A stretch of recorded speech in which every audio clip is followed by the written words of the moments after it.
Recuerda que Aztl.tv ahora es wowmx.tv.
Muy buenas noches. Muchas gracias por sumarse a la conversación con Buen Día, casi en punto de las 7 de la tarde, como todos los martes y jueves.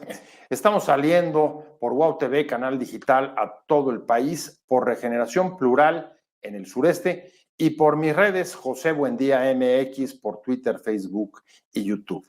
Muchas gracias por estar con nosotros, sobre todo por enviarnos sus puntos de vista, sus comentarios para poder subirlos aquí a la mesa de discusión en días claves para el futuro del país, en una semana que se antoja, va a ser trascendental para el curso que tome el país en los próximos años, porque el Congreso prácticamente ha dejado ya listas las iniciativas, los dictámenes de las iniciativas con las que el presidente López Obrador quiere empujar su cambio de régimen, dejarlo listo para su sucesora Claudia Sheinbaum.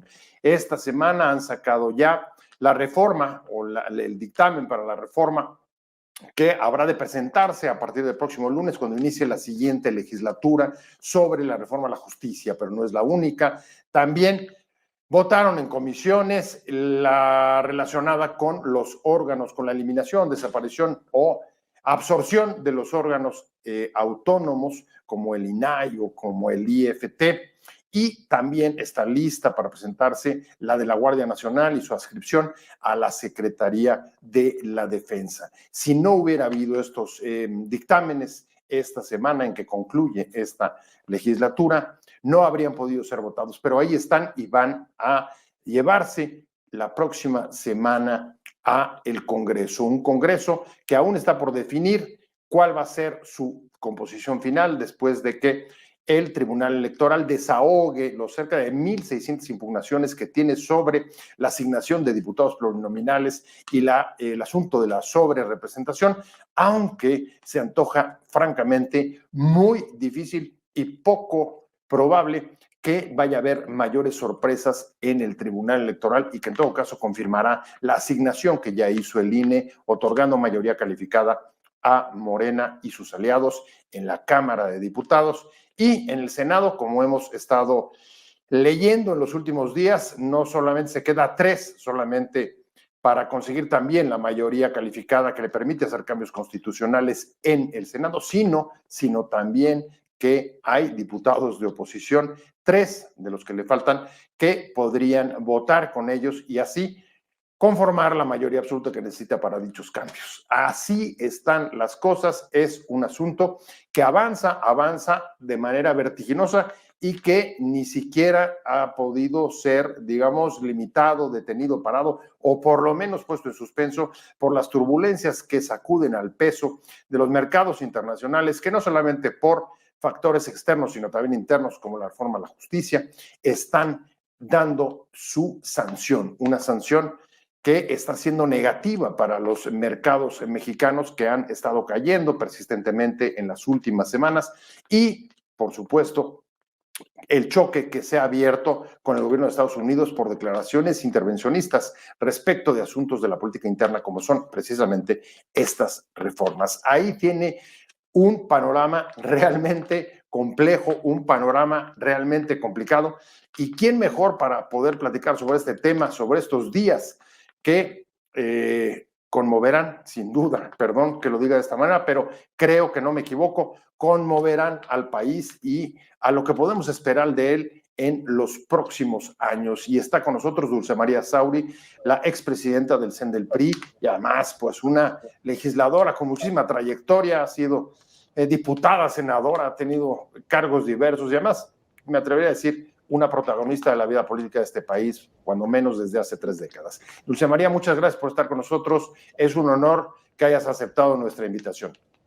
No, y para mí, de veras, es un honor la invitación, porque creo que en este momento necesitamos las y los mexicanos espacios de debate, de discusión política que nos permitan perfilar acuerdos, consensos.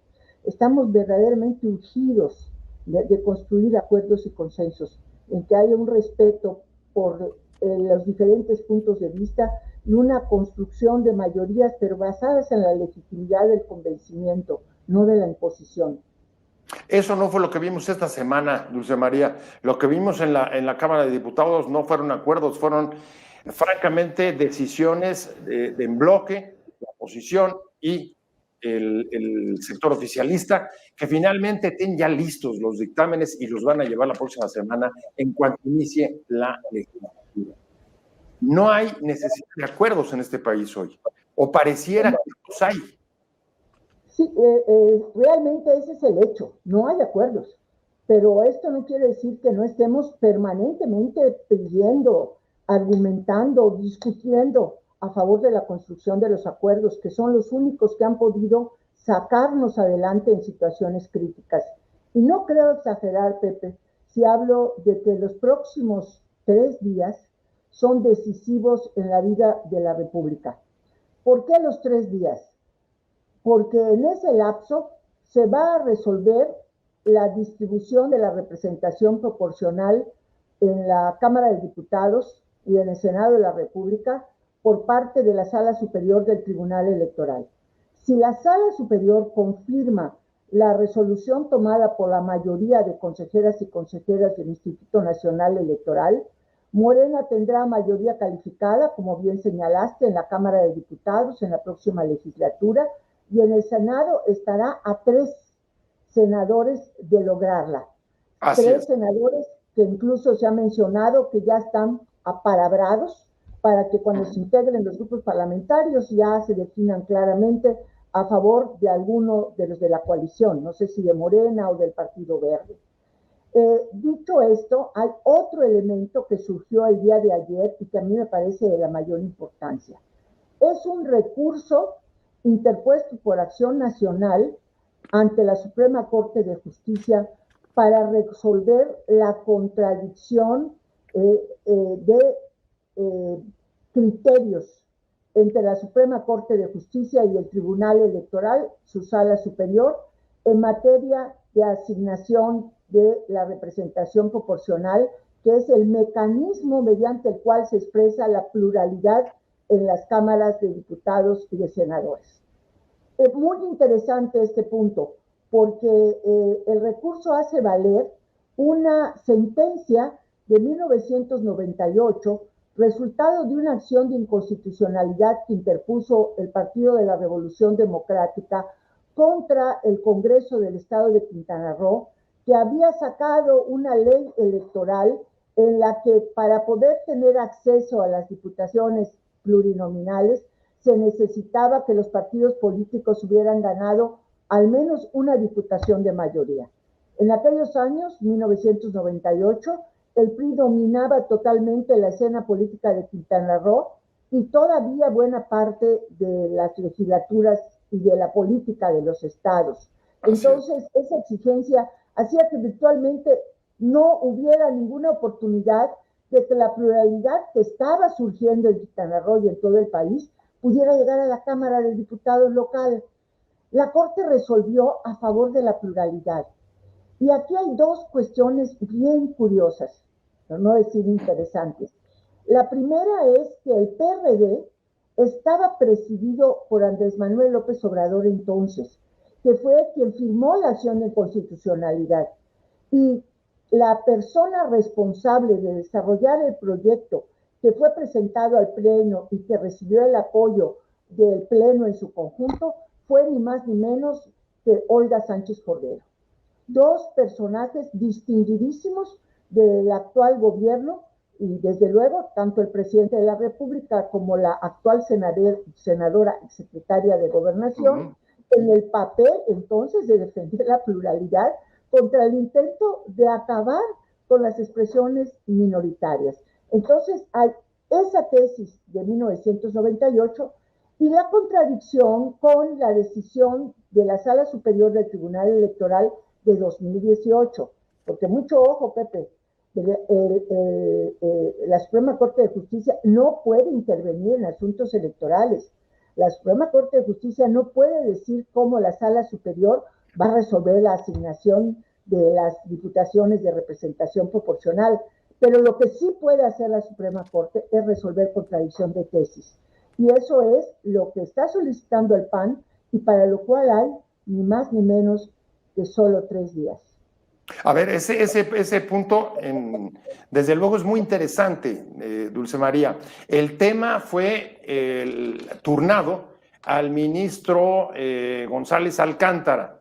Hoy pude escuchar su intervención y él dijo 2 cosas o 3 que me llamaron la atención y las traigo contigo. Lo primero que dijo es: me voy a tomar el tiempo que necesite para tener un trabajo que apenas estoy haciendo en el momento en el que lo estime conveniente. Segunda, dijo, el criterio o la resolución que aquí podamos tomar no puede ser retroactiva. Es decir, que si eso se produjera después de que el tribunal califica la elección, independientemente del resultado del criterio o fuera el sentido que fuera, no podría modificar el dictamen del tribunal, al que dijo: nosotros no podemos reemplazar, nosotros solamente podemos, digamos, tener, digamos, esa facultad de interpretación cuando hay choques de criterios entre distintos ordenamientos o poderes. Sin embargo, dijo, no se confundan con el alcance que pueda tener esto, porque puede resultar más grave, más complicado y confundir más de lo que aclare o resuelva. ¿Qué opinas tú de eso? ¿Qué opinas de esa postura? ¿Qué nos está queriendo decir? A ver, yo creo que el ministro González Alcántara carga una enorme responsabilidad sobre sus hombros en el momento en que le fue turnado, y eso es muy importante porque le dio entrada a la Suprema Corte a recurso. Pudo sencillamente haberlo desechado, o sea, pero le dio entrada. Entonces va a tomarse el tiempo que sea necesario, como él dijo. Nada más que, ¿qué es necesario? El tiempo necesario.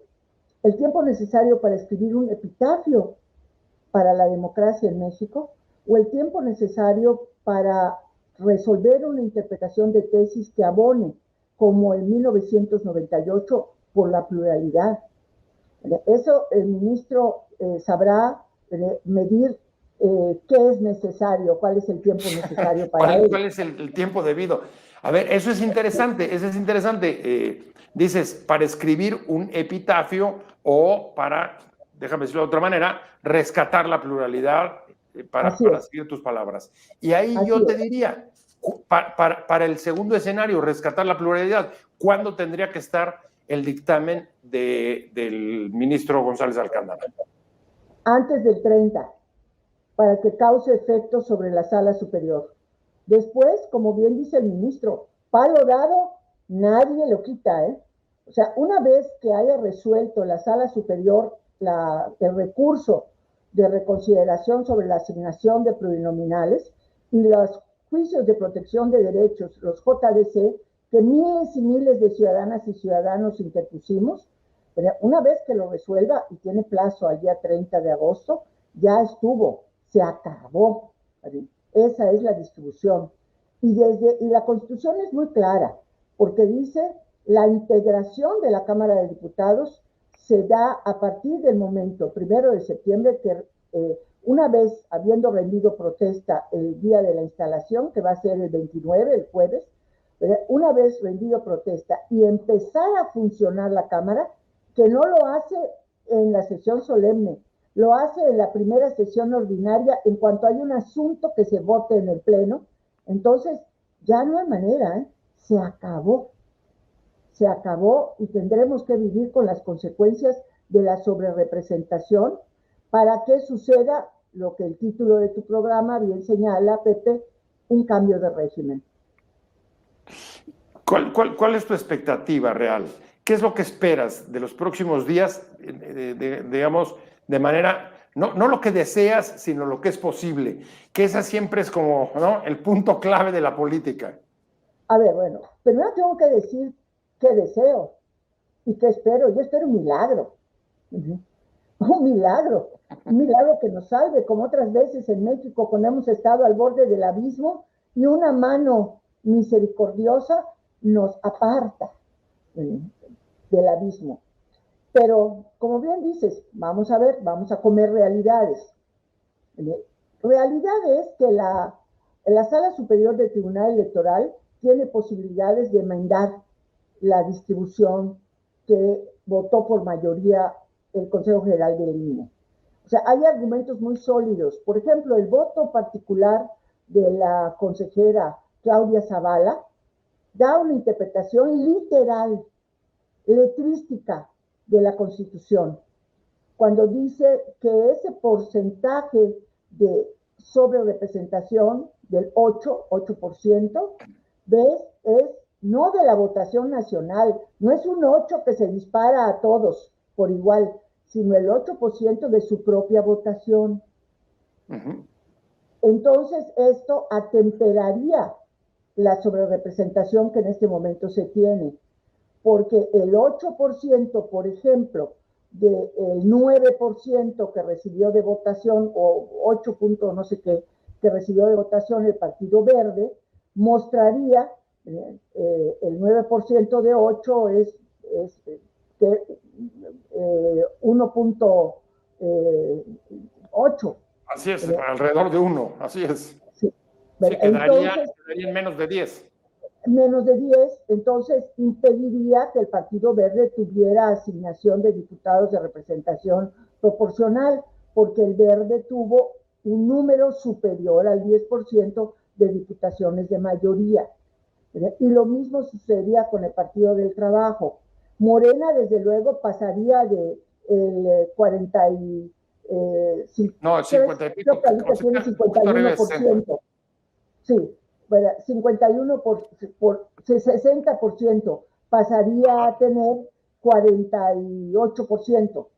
Entonces se atemperaría, simplemente si consideramos la interpretación letrística de la Constitución, porque dice la Constitución de su votación, no dice de la votación nacional, sino de la votación del partido político. Su es un adjetivo posesivo, como sabemos de nuestras clases de gramática de la primaria.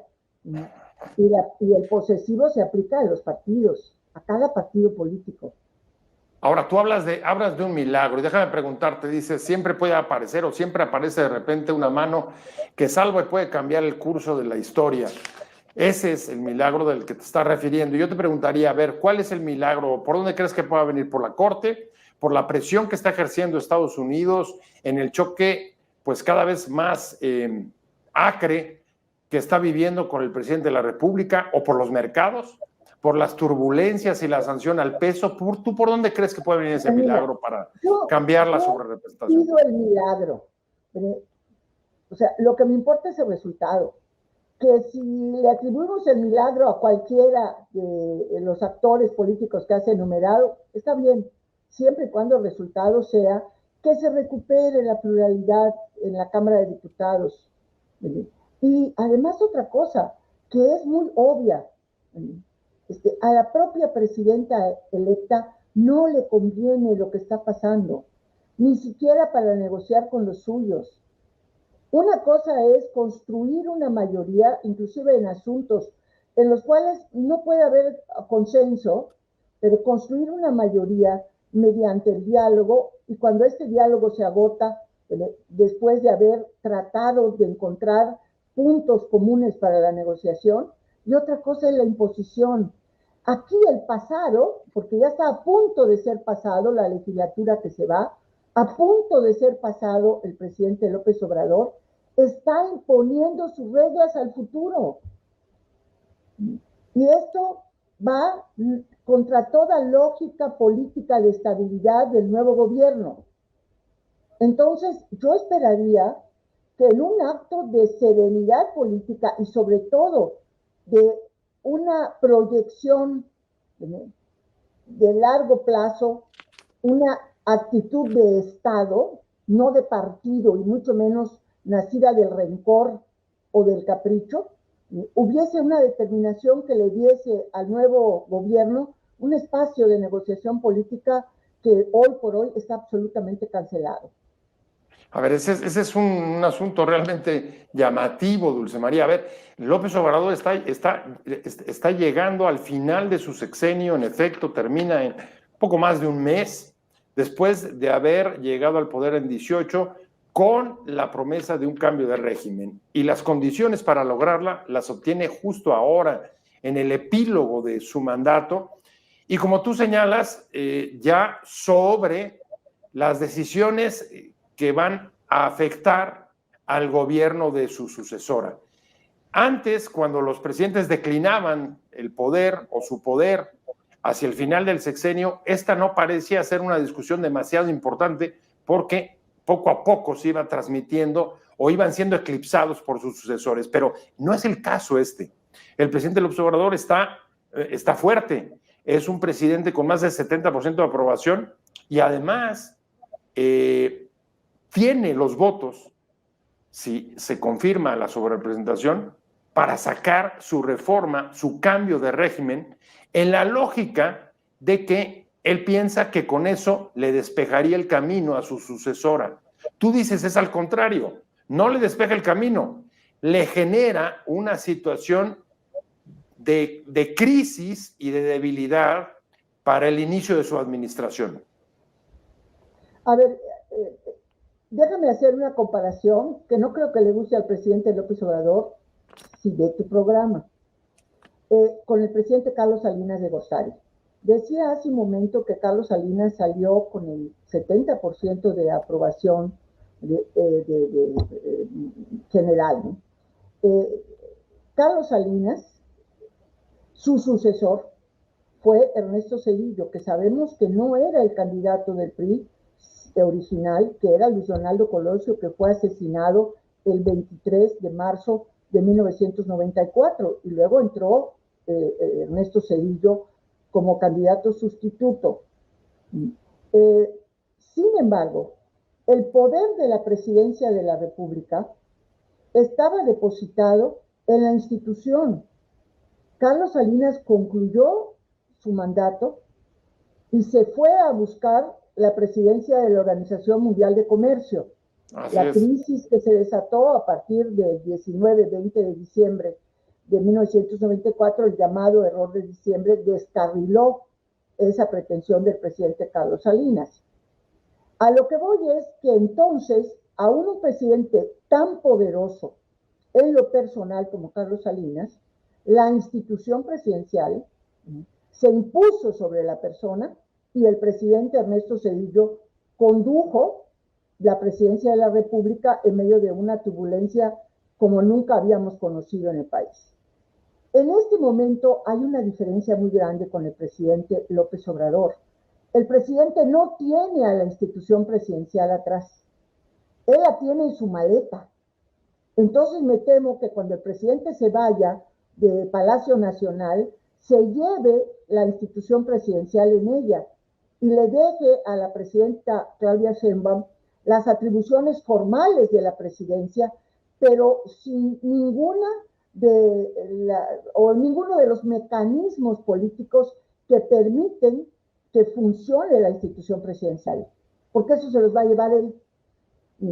a ver, no voy a discutir si es con el deseo legítimo de cumplir su promesa de un cambio de régimen, que yo desde un principio dije, la única manera de cambiar el régimen político es pasar de una democracia a una dictadura.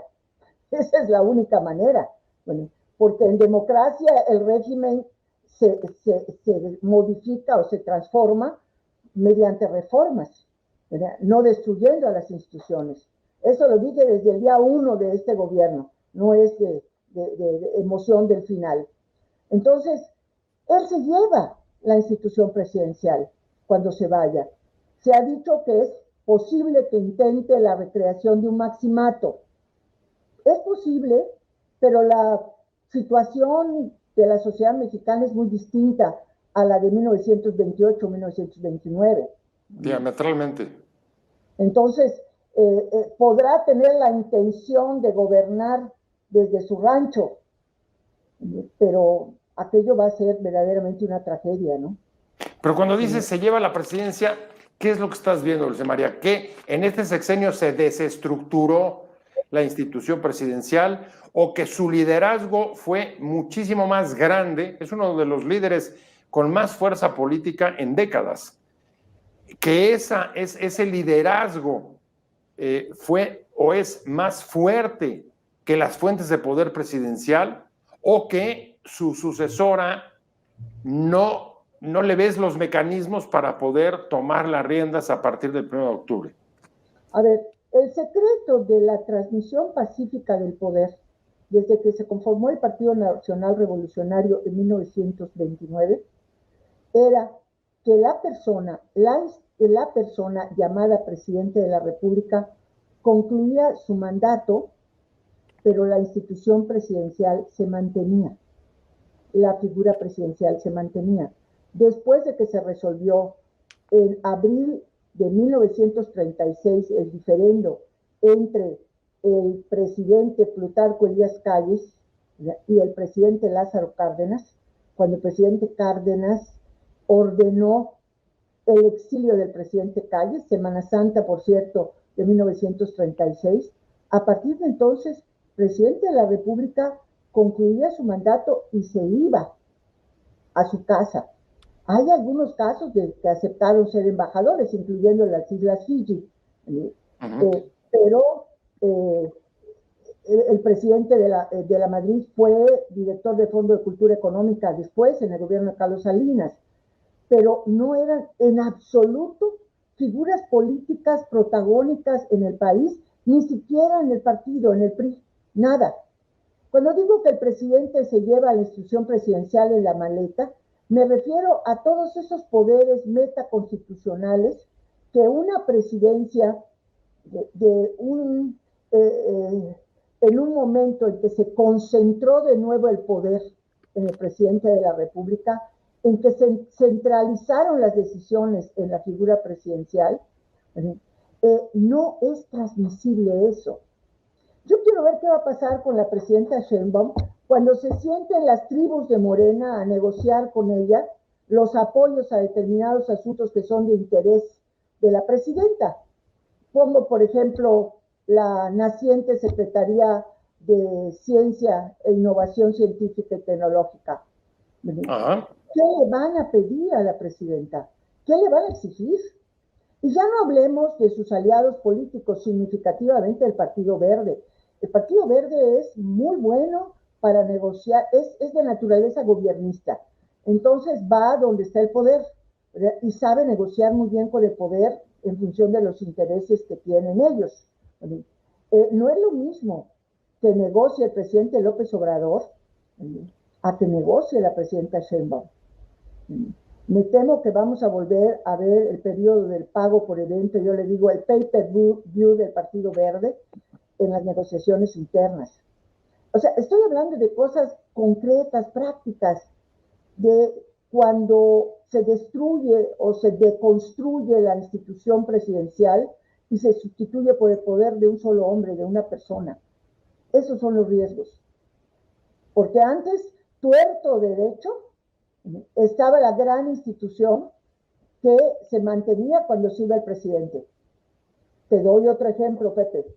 de don José López Portillo, que en su último informe, el 1 de septiembre de 1982, anunció la estatización de la banca privada mexicana, el control de cambios, y se hizo con lo que significó un golpe severísimo en materia económica para el país, que adelantaba la moratoria al pago de la deuda externa, y que Miguel de la Madrid, presidente electo, tuvo que tomar y a partir de esa determinación presidencial empezar a construir una presidencia dificilísima, pero tuvo los resortes para hacerlo.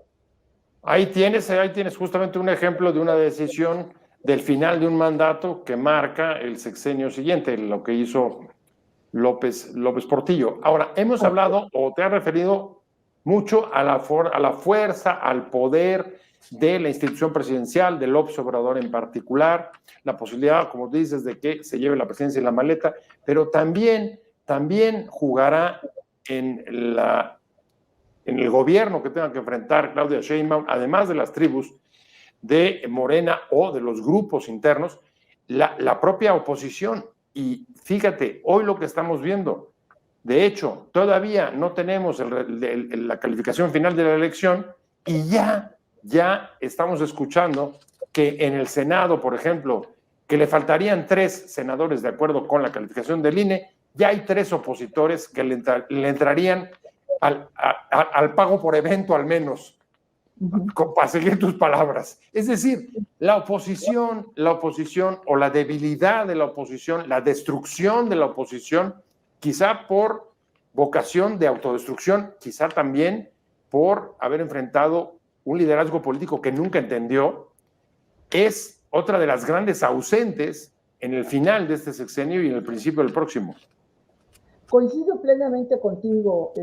A ver, yo creo que hay un déficit de evaluación crítica de la actuación de las oposiciones durante toda esta administración y especialmente en este tramo de la elección presidencial de 2024. O sea, y además, para poder empezar a construir una oposición democrática o las oposiciones democráticas que se van a requerir ante la emergencia de un nuevo régimen con rasgos fuertemente autoritarios, es una discusión todavía pendiente. Tenemos que enfrentar las miserias de las oposiciones que se expresaron plenamente en este tramo final de la elección presidencial, los graves errores, pero también tenemos que encontrar las fuerzas de la sociedad que emergieron durante este proceso, darles también el espacio que tienen que tener y el protagonismo que deben adoptar en la construcción de las oposiciones democráticas del futuro. Y cosa que hablo en plural, Pepe, porque quiero insistente y machaconamente usar el plural, porque una cosa es la oposición partidista y otra es la oposición social. Y en la oposición social están las oposiciones ciudadanas, las oposiciones cívicas, las que se construyen a través de causas como las causas ambientales, etcétera. Y esta, una verdadera oposición democrática tiene que sumar a todas las oposiciones sin pretender subordinarlas a los partidos políticos. Ese es el gran reto que hay para las oposiciones. Pero hoy por hoy hay una debilidad extrema. Déjame seguir con tu propio término.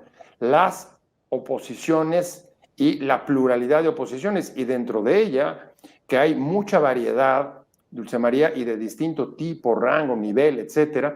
Hay algunas que no puedo dejar de ponerlas sobre la mesa por la preocupación que generan en un contexto, digamos, de concentración de poder y de un giro hacia la izquierda en el gobierno de la República, y es el surgimiento de opciones de extrema derecha o de ultraderecha, como las de, ¿cómo se llama? ¿Videgaray? No es Videgaray, se me va el nombre.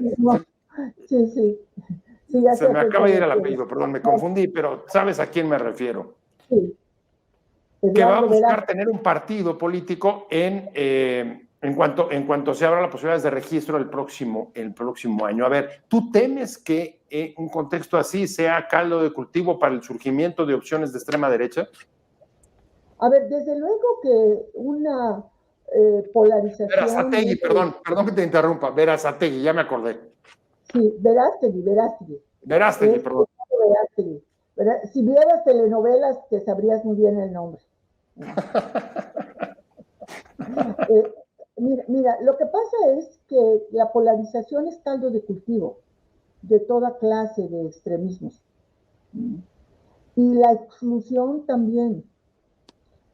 Antes de entrar al aire te hablaba de nuestra generación, de la generación que éramos muy jóvenes en 1968.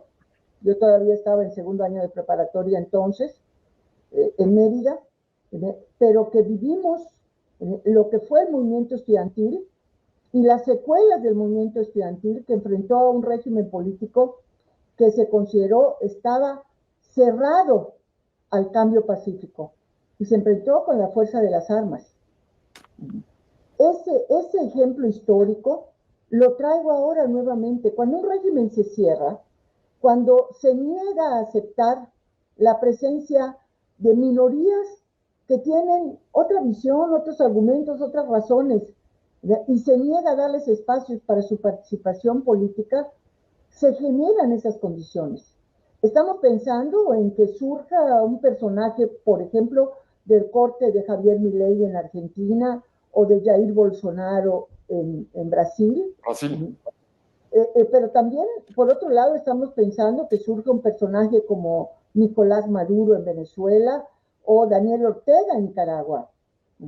Y en medio está una sociedad que dice, oye, no queremos ni un extremo ni otro.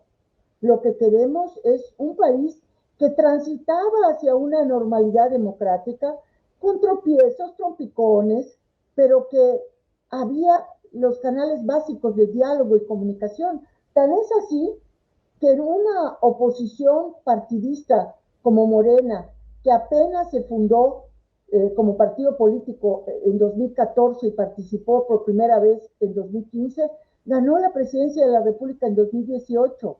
Esa era la gran posibilidad que teníamos y es la que está en este momento herida de muerte. Tú lo mencionabas también y me parece ahí un punto también clave de la conversación, Dulce María, y es, en efecto, la generación del 68 hizo la proeza de la alternancia en el 2000, pero luego las siguientes generaciones, y no tengo más remedio que referirme al PRI, dejan a un sucesor como Alejandro Moreno, que pretende entronizarse en el partido desconociendo buena parte de lo que ese mismo partido ha hecho en las últimas décadas. Es decir, ahí tienes una expresión palpable del fracaso de la oposición y, por supuesto, que explica también la fortaleza de Morena. A ver, mira, me gusta a veces parafrasear, ¿verdad? Yo creo que Alejandro Moreno es la fase superior de la decadencia del partido histórico de la Revolución Mexicana. ¿Por qué un personaje de ese perfil, con esa visión y esas capacidades para controlar y concentrar poder partidista, con todas las limitaciones que tiene el concepto de poder partidista, porque el PRI, de ser el partido hegemónico, ahora solamente gobierna en 2 estados, el PRI, de ser el partido de los porcentajes arriba del 50% de la votación en las elecciones, ahora escasamente rondó en la elección de diputados, que fue la de mejor desempeño, el 11%. Entonces, a ver, las condiciones que propiciaron la llegada del personaje y su intronización en el PRI también hablan de un problema serio de las oposiciones en general, pero del PRI en particular, porque tuvo una oportunidad histórica en el periodo 2012-2018 el PRI de ser desde el gobierno, reinventarse como partido político para continuar siendo partido en el gobierno. Y se limitó a hacer lo que se hacía, no sé, en el PRI de la década de 1970 o principios de los 80, cuando no existían las oposiciones partidistas, cuando el PRI ganaba todas las elecciones, en vez de reconocer que estábamos y habíamos regresado a la presidencia de la República en condiciones inéditas. Por cierto, déjame hablarte hablando de inéditas, porque no quiero que se me vaya antes de ponerlo en el tapete del análisis. Hay que asumir como oposiciones que en los procesos electorales próximos, señaladamente en 2027, no va a ser una competencia entre partidos políticos como la que se desarrolló desde 1997 cuando se inició la transición y que podemos decir que rigió hasta el 2 de junio pasado, sino van a ser las oposiciones en contra del régimen político y de su brazo electoral que es Morena. Es muy distinto lo que se va a enfrentar en el proceso electoral del 27 y en varios procesos electorales posteriores. Y yo me pregunto cuánto es el largo plazo que estoy viendo, ¿no? Por un lado, me consuelo pensando que en una sociedad líquida como la que nos rige ahora, los largos plazos son a veces muy cortos, pero también pienso en los largos plazos de sociedades como la venezolana, como la sociedad nicaragüense, ¿no? Que los cambios y la entronización de un régimen dictatorial que no ha podido remover la sociedad a pesar de sus esfuerzos. En ese escenario, tengo que preguntarte, Dulce María, en ese escenario, por supuesto, pesimista sobre las nuevas condiciones de la competencia en el país hacia 2027, ¿tú temes o crees que el destino del PRI, por ejemplo, en esa fase que has llamado como de decadencia que se expresa en la dirigencia de Alejandro Moreno, lo lleve a convertirse en un partido satélite como los viejos partidos satélites que utilizó precisamente el viejo PRI para dar apariencias de pluralidad y legitimarse? El riesgo es absolutamente real y se ha mencionado adentro del PRI que si no logramos reconducir la legalidad, volver a la legalidad en el PRI, que pasa por el cese de la actual dirigencia nacional, que concluya su periodo y se vaya, el PRI puede ser muy parecido al Partido Auténtico de la Revolución Mexicana, que fue formado por exgenerales de la Revolución, que deseaban seguir participando en política, pero que el PRI, como partido político hegemónico, no les dio cobijo, pero les creó su espacio de participación política. Así, sería posible que el régimen político surgido de Morena creara esta especie de partido satélite que lamentablemente podría transformarse el PRI, o simplemente podría sucederle lo del PRD. El PRD tuvo el mismo porcentaje de votación en 2018 que tuvo el PRI ahora en 2024. El PRD en 2021 tuvo la mitad, el 5%, y perdió el registro en 2024. Yo creo que si el PRI no reconduce su conducta hacia la legalidad, vamos a tener un escenario muy parecido y un riesgo muy alto de pérdida de registro en 2030. ¿Es una muerte anunciada del estilo PRD o convertirse en un satélite del PRI? Y todo por salvar... No lo merece el partido histórico de México, el que construyó las grandes instituciones del país e impulsó los cambios democráticos. O sea, no lo merece, caray. Por eso es la lucha que estamos dando un grupo de compañeras y compañeros que nos hacemos llamar el Frente Amplio de Renovación por México. Somos priistas, que queremos que prevalezca el Estado de Derecho, que defendemos las instituciones y defendemos a nuestro partido. Pues ese es un fallo que todavía además hay impugnaciones que todavía están pendientes de resolverse en el tribunal al respecto, ¿no? Efectivamente. Se nos va el tiempo, Dulce María, ya ha sido una charla riquísima, de verdad, no sabes cómo te agradezco todos tus comentarios, tus análisis, tus puntos de vista y compartir con nosotros la perspectiva que traes de los próximos días. ¿Eres optimista o no? Yo sé que esperas un milagro, pero ¿dónde te colocarías? ¿En el optimismo o más bien en la... Si no en el pesimismo, por lo menos no en una perspectiva positiva? Bueno, Me gusta la definición esa que dice que el pesimista es un optimista bien informado, ¿no? O sea, quisiera pensar, quisiera creer que viene un milagro, ¿no? O sea, pero mi razón me dice que lo más probable es que haya una ratificación por parte del tribunal de su sala superior de la distribución que realizó el Consejo General del INE por mayoría. La razón me dice que el presidente López Obrador y sus correligionarios en el Congreso de la Unión van a presionar al máximo para sacar todas las reformas en septiembre, a costa de lo que sea, inclusive de dinamitar la presidencia de Claudia Sheinbaum. Pero deseo, de veras, deseo estar equivocada. Deseo comerme mis palabras a puños. Deseo que mi pesimismo y mi negativismo para ver el futuro sean demostrados con hechos que me equivoqué. Yo no quiero tener la razón. Y ni quiero tampoco pensar que el único cambio posible en nuestro país tenga que ser producto de una crisis que le cueste a millones de mexicanos y mexicanas, como sucedió con la crisis económica de 94-95, que fue la que abrió paso a la pérdida de la mayoría absoluta del PRI en la Cámara de Diputados en 1997. No quiero pensar que el cambio sea a través del sufrimiento y las lágrimas de millones. Siempre he querido y apostado por el cambio pacífico en el país. Esta ha sido mi vocación de vida y voy a seguir luchando por eso hasta el final. Pues yo te agradezco mucho, Dulce María. Vamos a estar pendientes, por supuesto, y ya veremos qué es lo que dicen los próximos días, que en efecto van a ser decisivos para el futuro próximo, la presidencia de Sheinbaum y el curso que tome el país en los próximos años, en un tiempo sin duda, en una u otra forma de cambio, de transformación y también de incertidumbre. Dulce María Sauri, expresidenta del PRI, muchísimas gracias por haber estado con nosotros. Muchísimas gracias, Pepe, a ti por la oportunidad de este diálogo. No, gracias.